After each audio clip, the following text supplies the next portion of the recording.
സുഹൃത്തുക്കളെ, റിഷാമാണ്. ഈ news video ഒന്ന് കാണാമോ? താമരശ്ശേരിയിൽ നല്ലൊരു ആശുപത്രിയുണ്ട്. അത് സർക്കാർ ആശുപത്രിയാണ്, താലൂക്ക് ആശുപത്രിയായി ഉയർത്തിയ ആശുപത്രിയാണ്. പക്ഷേ അവിടെയും ആവശ്യത്തിന് ഡോക്ടർമാരില്ല, സൗകര്യമൊരുക്കാൻ ജീവനക്കാരില്ല, അവിടെ വേണ്ടത്ര സംവിധാനങ്ങളില്ല. വലിയ ദുരിതത്തിലാണ് താമരശ്ശേരിയിലെ ആശുപത്രിയിലെ രോഗികൾ ഇപ്പോൾ ഓരോ ദിവസവും അവിടെ വന്നു പോകുന്നത്. ഈ ഒ പി കൗണ്ടറിന് മുൻവശമൊക്കെ ചോർന്നൊലിക്കുന്ന സ്ഥിതിയാണ്. ഫാർമസിയിലേക്ക് വന്നാൽ അത്യാവശ്യത്തിന് മരുന്നുകളും കിട്ടാനില്ല. അതാണ് താമരശ്ശേരി താലൂക്ക് ആശുപത്രി.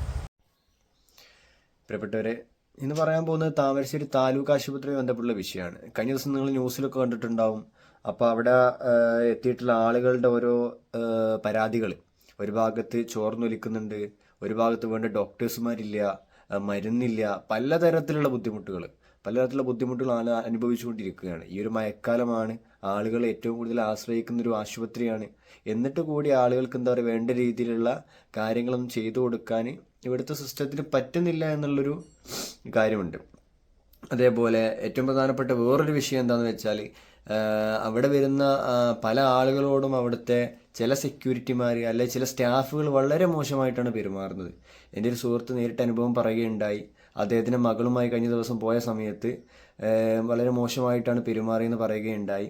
അദ്ദേഹം പരാതി കൊടുത്തു, അദ്ദേഹം പരാതി പറഞ്ഞു, പരാതി എഴുതി കൊടുക്കാനുള്ളൊരു തയ്യാറെടുപ്പിലാണ്. അതേപോലെ കുറച്ച് ദിവസങ്ങൾക്ക് മുമ്പ് മറ്റൊരു സുഹൃത്ത് അവിടെ പോയ സമയത്ത് അവിടുത്തെ ഒരു നേഴ്സ് വളരെ മോശമായിട്ട് പെരുമാറുകയുണ്ടായി. അപ്പോൾ നമ്മളൊരു